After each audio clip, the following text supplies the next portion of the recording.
New York সিটির ম্যানহাটনের central পার্কে একটি কায়োটির দেখা মিলেছে। শনিবার সকালে পার্কে হাঁটতে আসা ব্রেট কোহন নামের এক ব্যক্তি ভিডিও ধারণ করেন প্রাণীটির। অনেকেই বলছেন এর আগেও কয়েকবার পার্কের চারপাশে প্রাণীটিকে দেখা গেছে। পার্ক কর্তৃপক্ষ জানায় কায়োটিরা শহরের সীমান্তে বাস করে এবং মাঝে মধ্যেই ঢুকে পড়ে পার্কে। ম্যানহাটনের সেন্ট্রাল পার্কে প্রতিনিয়ত হাঁটতে আসেন আপার ওয়েস্ট সাইডের বাসিন্দা ব্রেট কোহন। শনিবার সকালে ওয়েস্ট 72 স্ট্রিটের কাছে পার্কে প্রবেশকালে একটি কায়োটির মুখোমুখি হন তিনি। কোহন বলেন, বিশাল আকৃতির কায়োটিটি দীর্ঘক্ষণ তার দিকে তাকিয়েছিল। প্রথমে কুকুর ভাবলেও যখন নিশ্চিত হন এটি একটি কায়োটি, তখন নির্দিষ্ট দূরত্বে চলে যান বলে জানান তিনি। Right away, it wasn't a dog off its leash.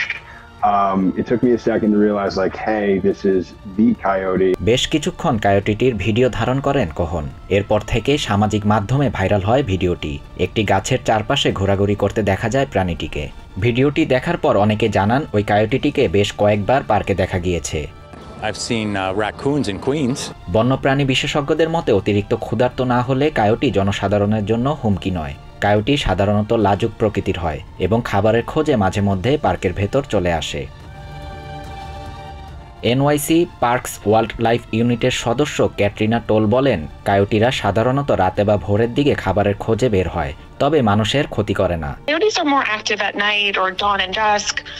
They usually prefer to hunt at night when it's quieter with people, and also they're nocturnal prey out. পার্কে কায়োটি দেখতে পেলে শান্ত থাকা ও এটি থেকে দূরত্ব বজায় রাখার পরামর্শ দিয়েছে পার্ক কর্তৃপক্ষ।